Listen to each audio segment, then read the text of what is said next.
Welcome to this lesson where we're going to talk about multiple representations. Representations is whenever we look at linear equations, but we're going to mix a whole lot of things that we've learned about them together.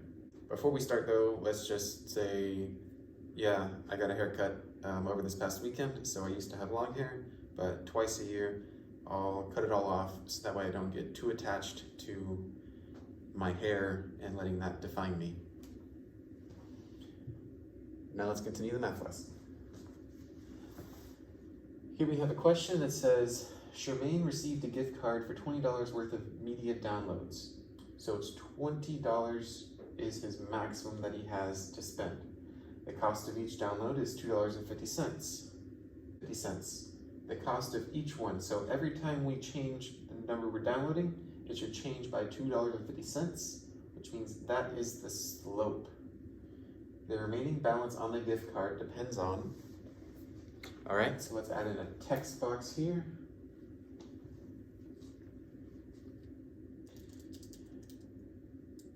How much is left on the gift card depends on the number of songs downloaded.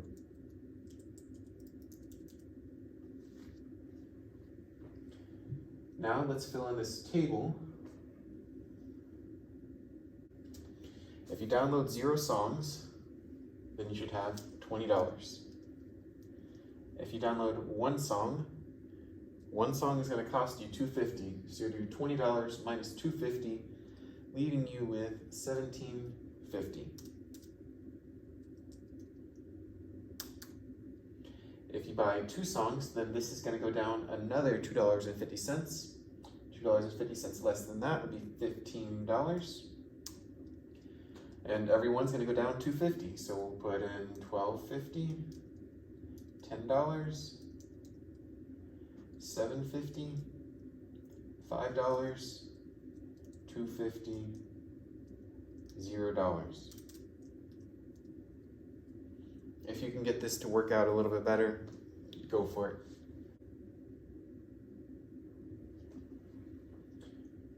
Let's pick 0, 20. So 0 for X, 20 for Y. Oh, you want to be dumb, huh? Okay, so because my computer is a touchscreen, it's not going to let me, so I'm going to have to do it a way that you might not be able to do it. I'm just going to draw on my screen. So 0, 20. Figuring out 17.5 on this graph is a little difficult, so I'm going to do 2.15. 2 and 15. 4 and 10.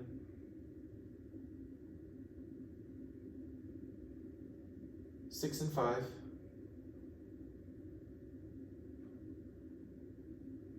8 and 0. We have some points. Ooh, that was close. In this equation, in this situation, this person cannot buy a half of a song. These points that we listed here, these are the only options on his gift card, unless they charge you tax, but they didn't mention that. So we can only put these numbers. So if you're able to put all those points, good for you, but we can't connect this with a line because we are not allowed to buy half of a song. You can't buy 1.5 songs, you can't buy 2.8 songs, you can't buy 7.1 songs. You have to buy 7 songs, or 8 songs, or any integer, which means a positive number. Well, okay, a whole number. You have to buy any whole number of songs, because an integer could technically even be negative, but you can't buy a negative number of songs either. Let's go to the next part. We already answered. It's the same situation, so we're not going to answer that top part again, but we are going to do, what we will do is the domain and the range. So let's flip back to our graph. The domain is the numbers that we could use for X. The domain is the set of possible X values that make sense. Our set started at 0, and we counted up until 8. In our set, though, we could not be any decimal numbers. And if you can't be every number, then that's called a discrete set, and you have to list the individual numbers. So 0, 1, 2, 3, 4. Oh, we didn't get the 9. We stopped at 8. Put some curly braces. And then the range. Oh, went too far.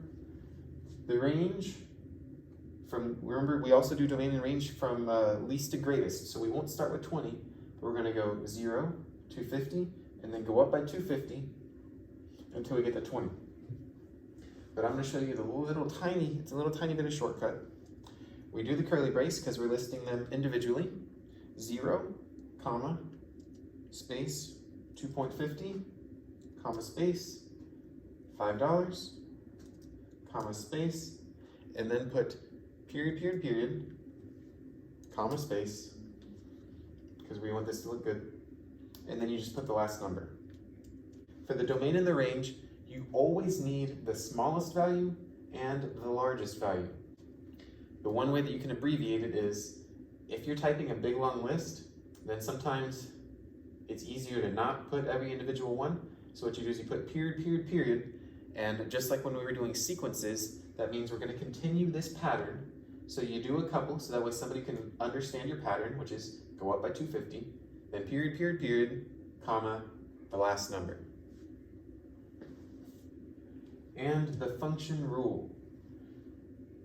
Hopefully this is easy for you, but if you look back, you could get it from the table, you could get it from the word problem. And you know what, let's just get it from the word problem. We started with $20, and our graph started with $20. So that's the y-intercept, and the cost for each download is $2.50, which we said, well, I said at the very start, that's the slope. So let's make a new text box. We're going to fill in the function rule, and we're going to do it in slope-intercept form, because the graph gave us the intercept, and the story gave us the intercept. So the intercept, we start with the slope. It was 250 for every x that we do, plus $20. Okay, but let's look at this. Is this going to work? 250, that's a positive number. Because 250 is a positive number, every time I plug in an x, it's going to give us a bigger positive number. But in the situation, our graph should be going down. So we're going to use the 250, but it's not going to be a positive 250. It's going to be a negative 250. This way, as we buy more songs, we're not increasing our gift card balance, we are decreasing our gift card balance. All right, here's a new situation. And this one, they didn't give you the full story, but they gave you the people's names, their height, and their shoe size. This is just random data. Maybe it follows an equation, maybe it doesn't. But what we're going to do is we're going to put the domain in the range. So the domain is, well, let's follow here in this ordered pairs. It says the height is x and the shoe size is y. So for the domain, we put 5 apostrophe 6, comma, and you keep on going 5 apostrophe 7. And if it repeats, you only put it once. So I just have 2 more to go, 5, 10, 5 foot, 10 inches, 6 foot, 6 inches. That person's tall compared to these other people. These people are only 5 feet. This guy's 6.5 feet. Okay, the range. The range is going to be the shoe size because the shoe size are the y's. We start with, okay, we need to put one more thing. I didn't put the curly braces. Domain and range go in either curly braces or they go as an inequality. So we need some curly braces. We do size 8, size 9, comma 9, comma 10.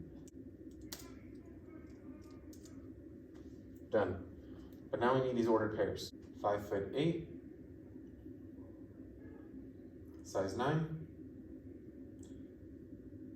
5 foot 10, size 10, foot 8, size 11. I know it's annoying, but I'm not making you write the double apostrophes, the quotation marks, but you do need to at least mark the apostrophe for the feet, unless you're able to convert these inches into feet. But this is not decimals, this is feet and inches, which convert weirdly. 6 inches is half of a foot, and unless you want to do all these divisions for each one, just put an apostrophe and then put the last number. Next slide. Now we're going to do it as a mapping diagram. If you remember this, it's very similar to the domain and the range, but we're going to draw an arrow. And it even tells you right there that you're going to draw an arrow. So let's put the numbers. Okay, I'll do it the way that you will. Let's use a text box. I won't use my advanced technology. We need 8, 9, 10, 11, 12, 13. Let's put some more spaces.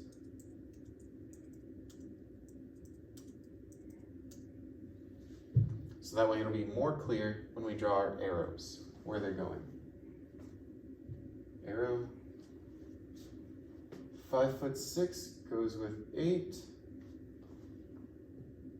Another arrow. 5'7" goes with 9. 5'8" goes with 9.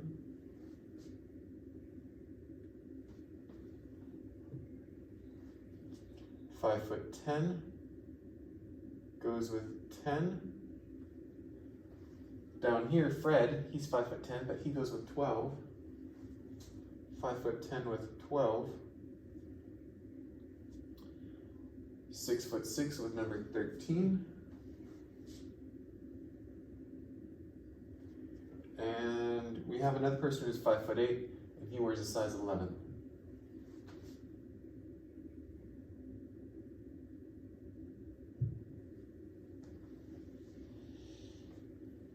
That's a mapping diagram. Okay, let's throw these numbers onto the graph.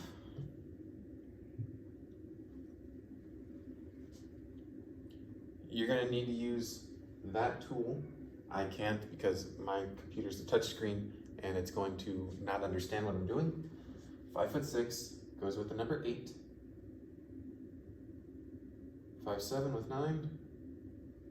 5'8" with 9. 5'10" with 10. Ooh, I missed it. 5'10" with 10. 5'8" also goes with the number 11. 5'10" also goes with the number 12. 6'6" goes with the number 13. 6'6", 13. So this is a scatter plot. Because it's not going in a straight line, it's called a scatter plot. It happens a lot with real world data. Does there seem to be a relationship between the shoe size and the height? Would you say that there is kind of a trend where there's a, if you get taller, in general, your shoe size will go up. As you get more this way, do you think we can kind of tell that we're going to increase our shoe size?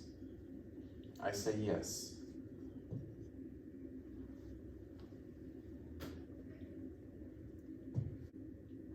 Alright, so I've done 2 examples with you. You should be able to fill in this table, fill in this diagram.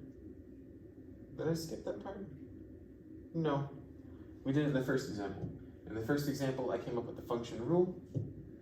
And this situation, you are going to have to write the function rule in that middle text box. So don't forget that. Let's look and see what else you will need to do.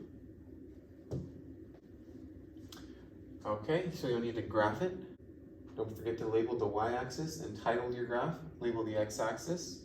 Just skip down ahead to our summary notes so we can make that connection to functions. If you were given a relation, that means you're given a set of ordered pairs. Ordered pairs can then be interpreted as inputs and outputs that you can use in a table or graph or mapping diagram.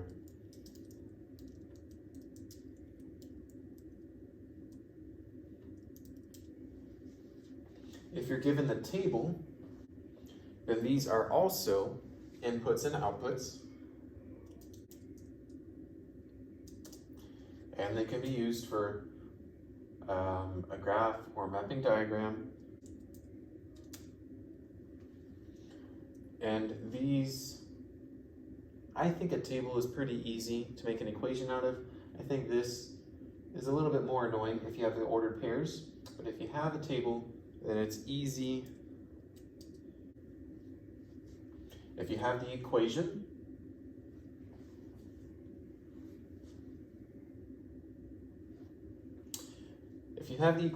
then maybe it's, for me, it's pretty easy to get the graph.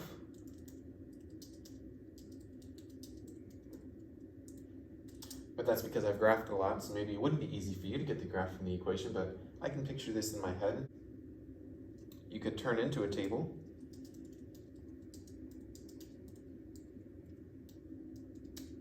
And this is also going to be continuous. Okay, maybe not. And I can't make that generalization because the very first question that we did, this one about downloading songs, there was an equation that went with it. And we wrote the equation on slide 3. But even though there's an equation, we could only get specific answers. Or scenario 3, this one for sure, I think scenario 2 is about pizzas. Yeah, so scenario 2 was also, you get specific points. Scenario 3 though, this, while they only showed you certain points, when you graph scenario 3, this one should be connected with a line, and that line will be curved. I'll go ahead and put it so that way you know what it would look like. When you made your table, you should have had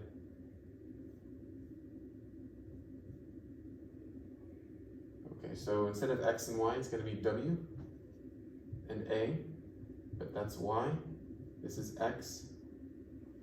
So let's pick some points, 0, 1, 2.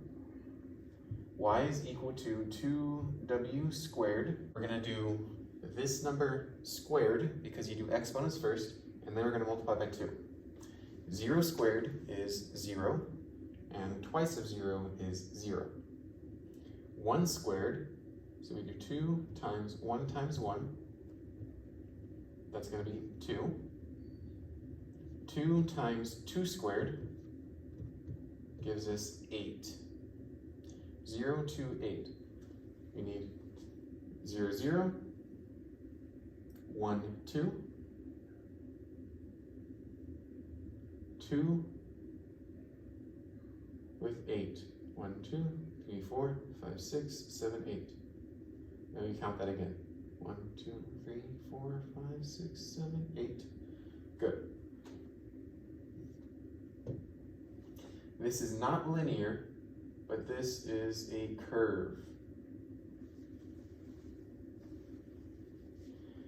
The reason why this one gets connected with the curve and the other ones were just points is because this is a squared math problem about rectangles and area, and you can make a rectangle with the decimal form of an area. What you can't do is you're not going to sell a pizza with half of a topping and charge somebody for half of a topping. Okay, well you could, because like you can get less, but they're still going to charge you the same amount. Sometimes like they skimp on the pepperonis and then they give you like 6 pepperonis, or you ask for light cheese. You say, I don't want a ton of cheese in my pizza, I'm trying to cut back on calories. They're still going to charge you the same amount for that topping.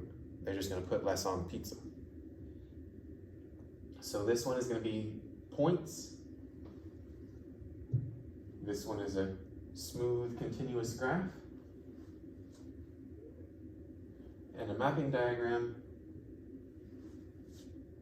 it communicates easily, function or not, and the domain and range.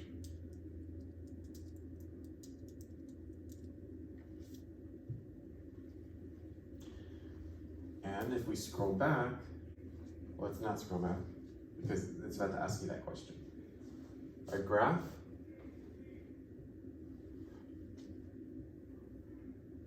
what the graph is going to tell you is it's going to give you a picture of data. It's easy to see trends.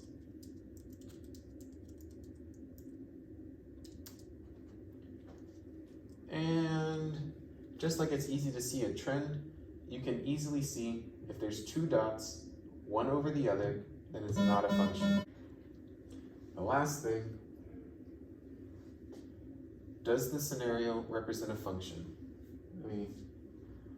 Scenario 1, that's the one I did with you, and it was the one about shoe sizes. These shoe sizes, did any of these x's have two answers? Anything in the domain repeat? Yeah, 5'8" had two different shoe sizes, 5'10" had two different shoe sizes. So for scenario 1, this is not a function.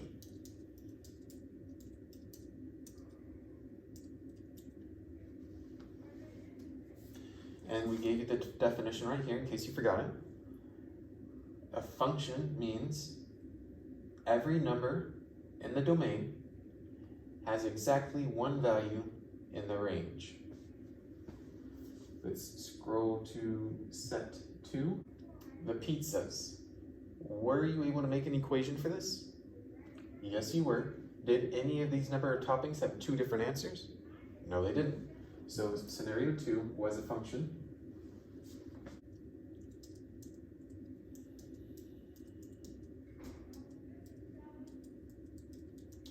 No x's had two answers. Whereas in this first one,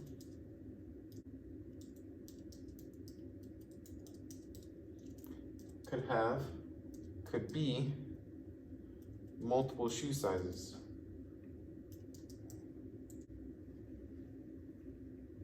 And that kind of depends on your genetics. You can still be a tall person, but maybe if your dad was tall but your mom had tiny feet, then you could be tall with tiny feet. It just depends on genetics, which you learn about as freshmen in high school. Last one, scenario 3, about the area of a rectangle. Was that a function? Was there anything in this equation where if you plugged in a number, did that width pair with two different areas? No, it didn't.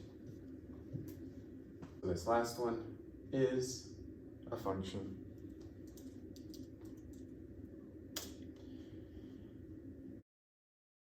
I would have expected this lesson, with you filling in those other two slides, the scenario 2 and scenario 3, I would have expected this lesson to take you about maybe 30 minutes. For the remainder of your time for the lesson today, I need you to complete your homework task. We're going to do more with multiple representations on Monday, but you have all weekend to finish your homework.